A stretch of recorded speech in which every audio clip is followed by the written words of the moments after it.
Yo, what's going on, Painter Nation? This is your boy Sam. I got a painting business that does more than $2 million a year. And in today's video, I'm going to show you the 4 ways that I doubled my painting business. I was doing less than $1 million a year, and now I'm doing more than $2 million. So I started my painting business while I was in college. I'm 28 years old now, and we are on track. I think if things go smooth, we should hit $3 million this year. That's my goal. I think it's absolutely reasonable. And we're going to keep focusing on these 4 things, guys. It works. And hopefully this can transform your business. So let's dive into it.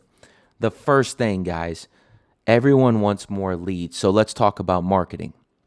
When it comes to marketing, there are 2 ways to market. You can either market to fulfill, or you can market to also build the emotion to get them in the buying cycle to eventually they're ready to buy. A lot of you guys are just focusing on the fulfillment. So the customer has already built up the desire and the want to paint their home. Well, now what do? They go on Google or they go on some other site or whatever, and they're like looking for painters in their area. And then you're just one of the 5, one of the 10. And the reality is you're in a price war, most likely, because all you're doing is fulfilling. Someone else built the emotion for them. Now, when it comes to building the emotion, this is where the real money is made in marketing. So this is something I focus on in my videos. I'm going to show you guys a couple examples of what that looks like. I show my face. I'm willing to be vulnerable. I'm willing to put myself out there, because when I do that, I'm building trust with my audience. They're starting to connect with me. And the reality is when they come to painting, they're going to be like, Sam's my guy. I've been watching him for a long time. He's the one that even built this desire in me from the first place. I didn't even want to paint my home at first, but I started watching his videos, and I love what he's doing. I love how he's transforming homes. I own the emotion, and if you own the emotion, you'll own the job. The next thing you're going to build when you put your face out there and start putting better content out there, you're going to build certainty. The reality is people are always willing to purchase if they feel like the guarantee is guaranteed. Does that make sense? So like, if I know painting is going to completely transform my home, I'm going to paint my house because I'm confident that it's going to work. But the people who are not confident, and then you show them, I'll paint your house for $10,000, and they're not even sure it's going to work, they're not going to paint their house. So you're building trust. You're building certainty. Now, the next thing that you're doing is you are starting to build a problem that these customers never knew they had. Before they saw my face in my area, by the way, I'm in a population of about 350,000 people. I'm out here in the Permian Basin, West Texas. Like, this is not, like, if you Google painters in my area, there's not a lot of them because there's not that much demand. So I had to learn how to create demand. So those of you guys that are in big cities and naturally have that demand, dude, you could be making so much money because I don't even have that, but I created it. So when you're creating a problem a customer never knew they had, it's the same thing, guys, like Louis Vuitton and these big brands. Why do people go and spend more money on some shirt from Louis Vuitton versus the same quality material from some other brand? It's because they want the status. So that brand, they focus on building a problem. It's an emotional problem within those customers. And those customers now have a need to feel like they have status, to feel like they need to look rich, look like they have their crap together. So they go and spend all this money on freaking clothing, and the material is just average, right? You see what I'm saying? So when you create a problem, you own the emotion. If you own the emotion, you own the job. I charge more than people, and there are times where I charge 30, 40% more than people, and we still win the job. It's because I own the emotion. Understand this dynamic in marketing, guys. I'm not even going to go into the whole thing like you need to understand all the freaking technical stuff in marketing, like frequency and metrics and all this crap. Some of you guys may hate technology, and I'll be honest with you, like, that's the new era. You better get used to it. You need to get your stuff together. But I'm not even saying you need to know that. Guys, I was just boosting ads on social media. I didn't even know what I was doing. I was just pushing the boost button. Oh, I'm gonna market in Midland. I'm gonna market in Odessa. It was the stuff that I was posting not the way that I was posting it, not the way that I was advertising. It was what I was posting. Understand the difference. Because if I just look different than the other painters, boom, I already have the upper hand. So show your face, be vulnerable, build trust, build certainty, create a problem, and come up with a solution. People will buy from you. That is the first area that you need to focus on in your business. Everybody wants more leads, and that's a game-changing factor to transform your business. The next thing let's talk about is sales. Let's say you're getting more leads. Great. But you better have a good sales conversion rate. And by the way, guys, I have a whole other video that I will show you exactly my sales process. I used to have like a less than a 50 or around 50% conversion rate. And a lot of you guys might be like, that's freaking good. I'm out here landing like 25% of my estimates. That sucks. I now have got my process to where we land 75% conversion rate. 75%. Okay? There are so many things that go into the sales process. But I'm going to give you a couple summed up things that I'm going to tell you. Sales should be a conversation, not a presentation. Stop pitching that one size fits all to every single customer. The second thing, your mindset as a salesperson needs to be, I am on a relentless pursuit to find the right solution for you, customer. I am on a relentless pursuit to find the right solution for you, customer. When you have that mindset, when you show people that is your intention, people buy from you because they feel like you hear them, you care about them, and you want the best for them. If you guys just do those two things, you're already going to be doing better than what you're doing.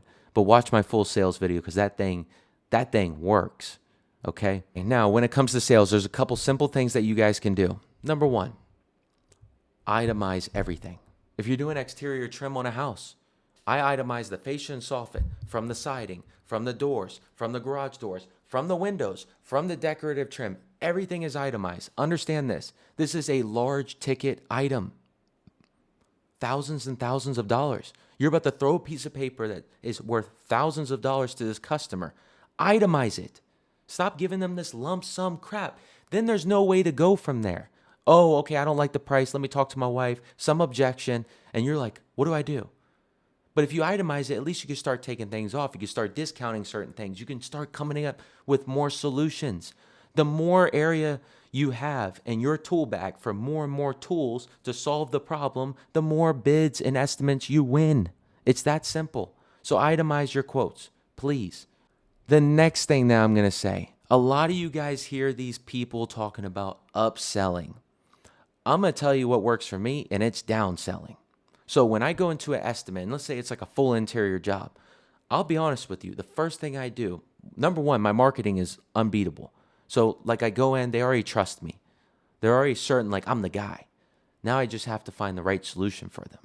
So I'm already in a good position. The first thing I do is I talk numbers with people.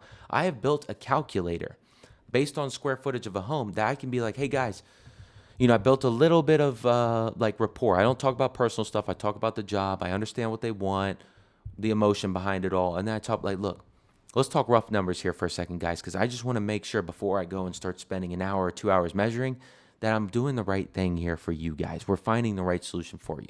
So based on your square footage of the home, walls, you're looking at this, ceilings, you're probably looking at this, trim, you're looking at the cabinets, So you're going to probably be somewhere around like $30,000 or $40,000, somewhere up in that range. I'm just spitballing right now to give you guys an example. And then I say, how do you guys feel about that? Like, are you guys comfortable with that? Because I don't want to go around measuring and y'all are like, whoa, whoa, whoa. So talk to me here. Is that something you guys are prepared for? Then I let them talk. And then, so this is part of my positioning phase. I'm positioning myself, listening to the customer's wants, needs, expectations, and I am positioning my offer, my services, and my expectations to give them the best estimate and scenario as possible. So I start there, and then let's say I give them a bid. Gosh, I hate the word bid. Let's say I give them an estimate for $10,000, right? Okay, I give them the estimate for $10,000. They don't like it. I start downselling. Hey, would you be open to supplying the paint?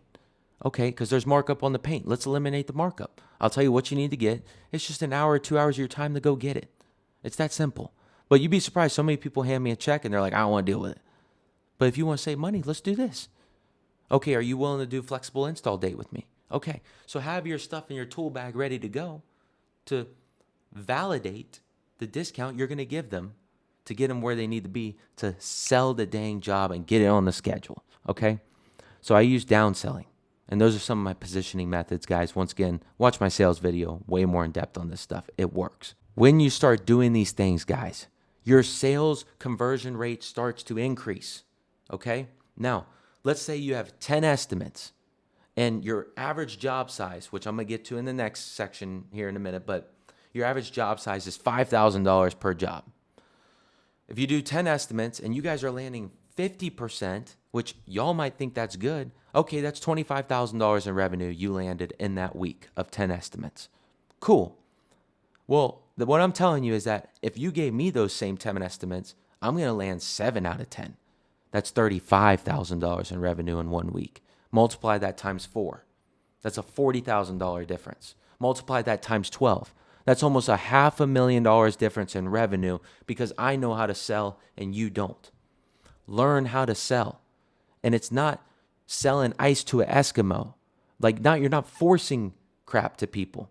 You're finding the right solution for them. And you're understanding that, once again, I am on a relentless pursuit to find the right solution for you, customer. And if I don't do that, I'm not doing my job. I'll tell people that sometimes. Guys, I am on a pursuit. Why am I here? While I'm here, I'm on a pursuit to find the right solution for you. And that's it. If I don't do that, I'm not doing my job. Every customer is different, guys. Y'all have different expectations, different budget, different wants, different needs, and that's perfectly fine. I'm used to it. So I just need to find what that is for you. Let people know your intentions, man, and you'll start selling more. That alone, you got to spend money for marketing. You don't got to spend a dime more to land more jobs. So increase your sales conversion rate. So I've showed you how to get more leads, and now I have briefly talked about the importance of your sales conversion rate. Okay, now the next thing I want to talk about, guys, is job size. Okay, most of you guys, this is so different for everyone. The reality is I build a lot of motion with people. So my average job size is $6,200 per job, right? And some of you guys, it might be $3,000, $4,000, $5,000. From my understanding and being a part of other courses, mentorships, communities, stuff like that, it seems like $5,000 is kind of like the nationwide average or what people are after, whatever. If you want to increase your job size, there are 2 ways to do this. Please listen to what I'm about to tell you. Number 1 is understand that the price that people are willing to pay comes from perceived value. Okay? So if I give a price for $5,000, but I don't have anything to support that, like maybe the difficulty of the job, I haven't built up a strong enough emotional want and desire for my product, my process, certainty in myself as the professional to make sure that they are taken care of. I have great reviews. People don't perceive my service, my product as that valuable. They don't perceive it as $5,000 worth of money. They see me as a joke. So I can get this done for $3,000. I hope y'all are hearing me on perceived value. Real talk. Your marketing helps your perceived value. The way you talk with them when you're selling to them, that helps with perceived value. The professional company with 500 reviews who doesn't show an interest in their client. The guy who shows up chucking a truck and shows that he cares about a customer. He listens to them. He's on a relentless pursuit to find the right solution for them. He will win the job almost every time. I'm just telling you right now. So perceived value comes in many ways, many shapes and forms. But that's one thing that comes into factoring job size and what people are willing to pay for your product. The next thing, this is huge. Change your audience. Guys, this changed so much for me.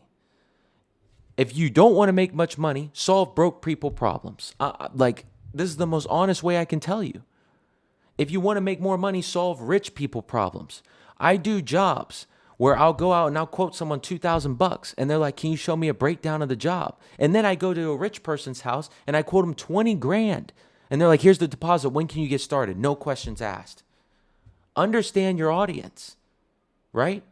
So, guys, there was a point in time where I went door knocking in certain neighborhoods.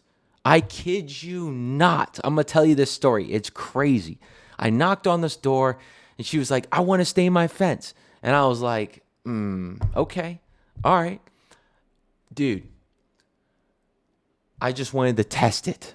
And I was like, you know what? I'll stain your fence. I gave her the fence staining job. I would have charged $800 for that fence. I gave it to her for $260, which was the cost of the stain. Listen to what I'm saying.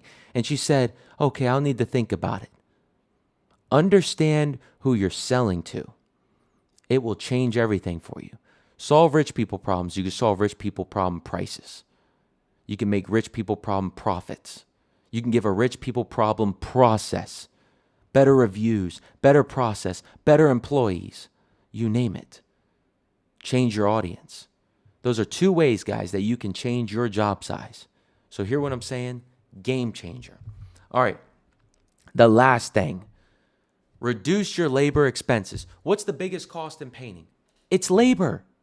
The material is like 10 to 15% of the cost. By the way, if material is freaking 30%, 20 to 30% in your business, you are underquoting your jobs. Stop doing that crap.